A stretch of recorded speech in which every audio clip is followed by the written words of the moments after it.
Ibùsọ̀ 10. Wọ́n bọ́ Jésù láṣọ, wọ́n sì fún ní òróró mu. Àwa foríbalẹ̀ fún ọ Jésù, a sì yìn ọ́ lógo. Nítorí nípa àgbélébù mímọ́ rẹ ló ti fi ra aráyé padà. Ọba ògo, ẹni tí ń fi ewé fún igi, tí ń fi òdòdó fún òkè, tí ń fi ìmọ́lẹ̀ fún sánmọ̀. Wọ́n bọ́ aṣọ rẹ̀ lọ́sàn-án gangan àti lójú ọ̀pọ̀lọpọ̀ àwọn ènìyàn tí wọ́n ń kẹ́gàn rẹ̀. Ojútì àti ìyàwó ni èyí fún Olúwa. Bí aṣọ ti lẹ̀ mọ́ ara rẹ̀, tí ẹ̀jẹ̀ sì gbẹ mọ́ ojú ọgbẹ́, ẹran ṣí mọ́, ó sì tún sọ ọgbẹ́ tí ó ju 25,000 lọ tí àwọn ẹni búburú wọ̀nyí ti dá sí ara rẹ̀ dọ̀tun. Báwo ni ìrora yìí ti pọ̀ tó!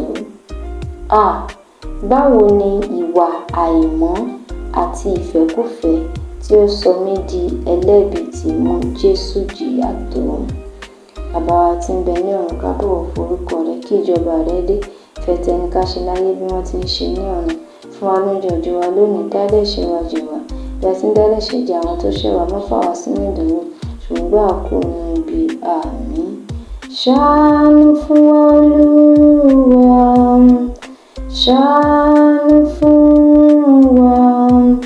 Nípa ní Ọlọ́run kẹ́mi àwọn olódodo tó ti ṣaláìsí sinmi lálàáfíà.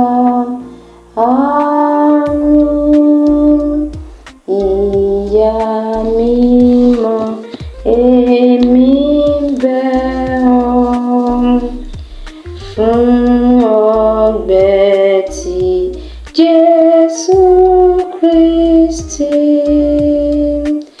nínú mi títí lọ.